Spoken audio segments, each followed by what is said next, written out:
এইটা ছিল তার পরের দিনের ভিডিও। মা এখন লাউ পাতা দিয়ে চিংড়ি ভাপা করবে।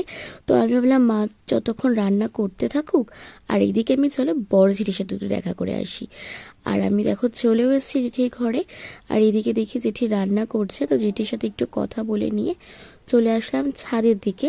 আর ছাদে এসে দেখি কত গাছ লাগানো হয়েছে, ফুল গাছ থেকে শুরু করে সবজি গাছ, অনেক ধরনের গাছ ছিল। তাই সেটাও তোমাদের সাথে একটু শেয়ার করলাম।